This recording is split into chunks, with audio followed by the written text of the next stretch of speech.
नमस्ते, सलाम, सत श्री अकाल एंड हेलो। कैसे हैं आप लोग? होप आप लोग बहुत अच्छे होंगे। मैं भी बहुत बढ़िया हूँ। और बच्चों, आज मैं आप लोगों के लिए एक मोटिवेशनल स्टोरी लेके आई हूँ।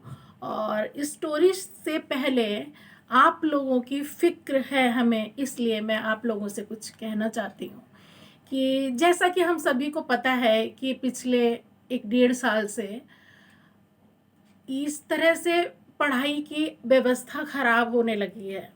आप लोगों की स्कूल की क्लासेस नहीं लग पा रहे हैं, आप लोग टीचर्स से फेस टू फेस नहीं मिल पा रहे हैं। और ऐसे में वास्तव में पढ़ाई में थोड़ी सी प्रॉब्लम आई है, इस चीज़ को आप सभी लोग मानेंगे।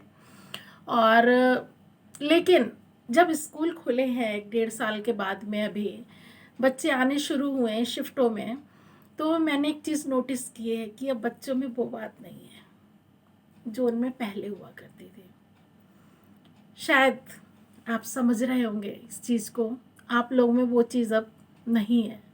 प्लीज़ ऐसा मत करिए, ये आपके फ्यूचर के लिए अच्छा नहीं है। और टीचर्स के लिए रेस्पेक्ट, एल्डर्स के लिए रेस्पेक्ट। कई सारे बच्चों को ये लगता है कि आपने फेस पे मास्क लगा लिया तो अब आपको रेस्पेक्ट करने की ज़रूरत नहीं है, विश करने की ज़रूरत नहीं है। ऐसा मत करिए, आपकी अपनी पर्सनैलिटी ख़राब हो रही है। और बहुत सी चीज़ों की मैंने कमी देखी है। आप लोगों की लिखने की प्रैक्टिस छूट गई है, याद करना नहीं चाहते हैं। और मैं आप लोगों को इसीलिए सलाह देना चाहती हूँ कि आप अभ्यास करना ना छोड़ें, क्योंकि आपने अभ्यास करना छोड़ा तो ये आपके लिए ही बहुत ही मुश्किलदायक होगा और आपके फ्यूचर के लिए बहुत ही ख़राब होगा। क्योंकि भविष्य किसने देखा है? क्या पता 2020 और 21 के जो स्टूडेंट्स हैं उनके साथ आगे उस ईयर को किस निगाह से देखा जाए, और जिन्होंने अपनी मेहनत की है उनको किस निगाह से देखा जाए। आप तो बहुत ही समझदार बच्चे हैं। और आप लोगों ने अपने घर पे भी, बहुत सारे बच्चों ने अपने घर पे भी बहुत नुकसान उठाया हुआ है। बहुत सारे बच्चों के, किसी की मम्मी की डेथ हुई है, किसी के पापा की डेथ हुई है, किसी के रिलेटिव की डेथ हुई है। ऐसे में डबल नुकसान, डबल अटैक फैमिलीज पे आया है, फाइनेंशियली भी, पर्सनली भी। तो ऐसे में आपको एक जिम्मेदार नागरिक बन के आगे आना चाहिए। आप जिम्मेदारी निभाएं। और जिम्मेदारी क्या, कि आपको मालूम है कि हमारे पेरेंट्स कितनी मुसीबत से हमारे लिए फीस निकालते हैं। कई महीनों की पेंडिंग फीस हो जाती है। इट मीन्स किसी ना किसी परेशानी में है वो। अगर वो किसी भी तरह से, इस तरह से परेशानी में आकर आपकी फ़ीस पे कर रहे हैं, तो आपकी भी ड्यूटी बच्चों बनती है कि आप एहसान फरामोश ना हो।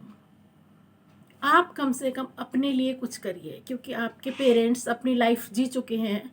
अब वो जो कुछ जी रहे हैं वो सिर्फ और सिर्फ आपके लिए जी रहे हैं। वो परेशान है तो सिर्फ और सिर्फ आपके लिए जी रहे हैं। तो पढ़ाई का अभ्यास उनमें से सबसे बड़ी चीज़ है कि जो पढ़ाई की प्रैक्टिस है उसको आप मत छोड़िए। आप अपने फ्यूचर को ध्यान में रखते हुए अच्छे से पढ़ें। और इसी से रिलेटेड मैं एक कहानी अभी आप लोगों को सुनाने जा रही हूँ। आप उस कहानी को सुनिए, देखिए, और फिर मुझे बताइएगा आपको वो कहानी कैसी लगी है। आज मैं इसीलिए मोटिवेशनल कहानी लेके आई हूँ, क्योंकि कभी कभी आप पढ़ाई के चैप्टर्स पढ़ पढ़ के बहुत बोर हो जाते हैं। आप लोगों को, जो बच्चे मुझसे पढ़ते हैं उन लोग को पता है कि मैं भी आपको बोरिंग वे में नहीं पढ़ा सकती हूँ। मैं भी आप लोगों के साथ में हंसी मजाक मस्ती करके पढ़ाती हूँ। तो मैं चाहती हूँ कि अगर मैंने एक पिछला वीडियो पढ़ाई का डाला था, तो ये वीडियो मैं आप लोगों के लिए मोटिवेशन का डालूँ, जैसे कि मैं क्लास में भी करती हूँ कि पढ़ाई के साथ साथ मोटिवेशन, हंसी मजाक और इन्जॉय, ऐसे करते करते पढ़ाई करती हूँ। तो होप आप लोगों को ये आगे की स्टोरी जो मैं आपको सुनाऊंगी वो पसंद आएगी। देखते इसी से रिलेटेड एक कहानी मैं आप लोगों को सुनाती हूँ, जो कि मुंबई के एक स्कूल में हमारे पुराणों में वर्णित एक कहानी सुनाई गई थी, जो आज मैं आप लोगों को सुनाने जा रही हूँ, जिसका शीर्षक है डमरू कभी भी बज सकता है। एक बार भगवान इंद्र किसानों से नाराज हो गए। उन्होंने घोषणा कर दी कि 12 साल तक बारिश नहीं होगी। आप फसलों को नहीं उगा पाएंगे। भगवान इंद्र से किसानों ने विनम्रतापूर्वक विनती की।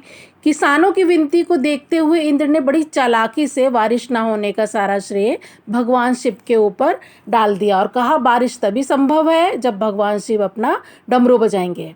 लेकिन इंद्रदेव भगवान शिव के साथ पहले ही गुप्त रूप से चर्चा कर चुके थे और उनसे किसानों के साथ सहमत नहीं होने के लिए अनुरोध कर चुके थे। जब किसान भगवान के पास बारिश के लिए विनती करने के लिए गए तो उन्होंने भी कह दिया कि बारिश तभी होगी जब मैं 12 साल बाद अपना डमरू बजाऊंगा।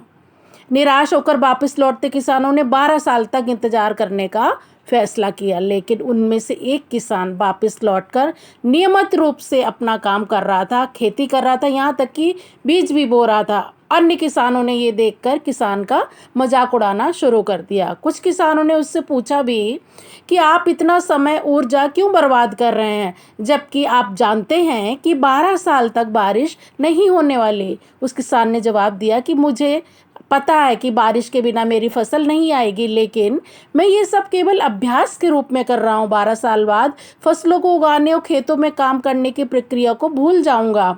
शरीर की काम करने की आदत छूट जाएगी और शरीर आलस का शिकार हो जाएगा। इसलिए मैं अभ्यास करता रहता हूँ कि जब 12 साल बाद बारिश होगी तो मुझे काम करने में मुश्किल नहीं होगी।